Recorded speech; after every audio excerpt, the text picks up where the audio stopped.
Good afternoon. My name is Sam German, and with my colleague Eleanor Capel here, we're here to talk to you a little bit about an organisation called PocZero and an idea we have called Village Talk. Just a quick history, if I may. Eleanor and I have known each other for coming up to 9 years now. We met working in the old days of NHS commissioning at Birmingham Primary Care Trust. So we were commissioners. You could say the fact that we're here today talking to you means we've seen the light. And I think that wouldn't be too far from the truth to explain in summary what has been our journey.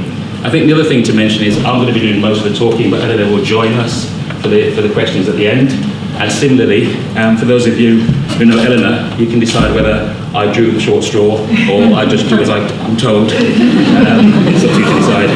So, PocZero. So, I thought I'll be convinced by a conversation I had over coffee that it would be worth taking a minute to explain why we're called PocZero, because it's an unusual name. And I mentioned that we were redesign people in commissioning. Both Eleanor and I were working on a ticket in those days which said, let's try and introduce new thinking into the way the NHS commissions.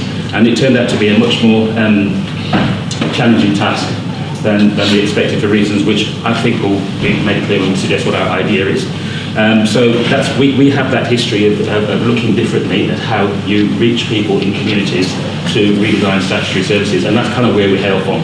So we were kind of trying to be scientific in those days. My background is supply chain management, and just in short, you don't feel very well, you're going to go somewhere, you want to see a doctor, see a hospital, go to a hospital or something, point of care 1, okay? If the doctor sends you on to see a consultant to get a blood test, point of care 2, 3, 4, until you're back where you started, okay? And we think back where you started is point of care 0, right? We're PocZero, right? Now, just interesting to note, a fairly ill person who sees a doctor a lot over the course of a year will spend, in terms of a 24-hour clock, 0.04% of their time in front of the doctor or nurse or clinician. Right, that means for 99.96% of the time, they're in PocZero doing stuff, right? So this is kind of where we come from.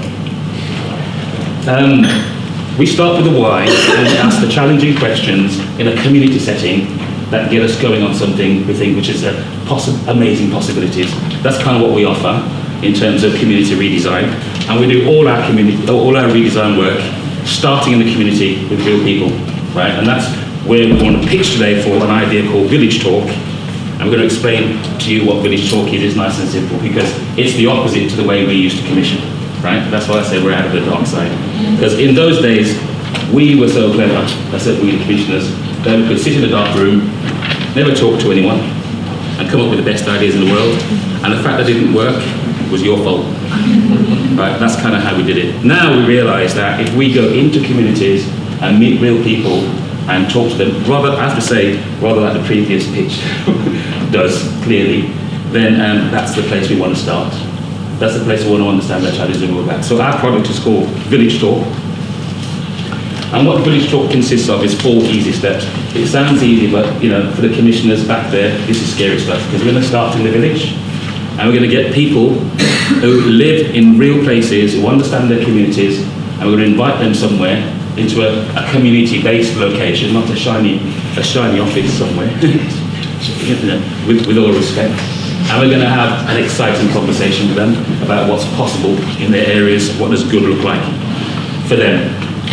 And by the way, this is what we're going to spend the money on if we win it. We'd like to think it's what we would do with the investment.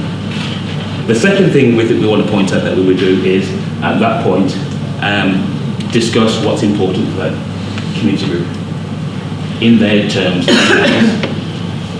And then this is where I think we bring the bit of a USP.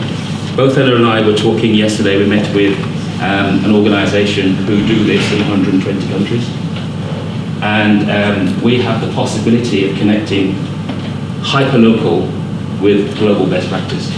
And why will they come and have that conversation with us? Because they're interested, as we are, in what these individuals are going to say, in the deep insight, because they know they can do stuff with that. For them it's like gold, for us it's gold, and what we're trying to do is to bring the two things together in Birmingham in real places, and see what we can generate in terms of possibilities. The final thing we're going to do is those individuals have tools and techniques that they're making available to us. But most importantly, whatever's committed and agreed to at the end, we'll track it and follow it up for 3 months and publish it. Thank you.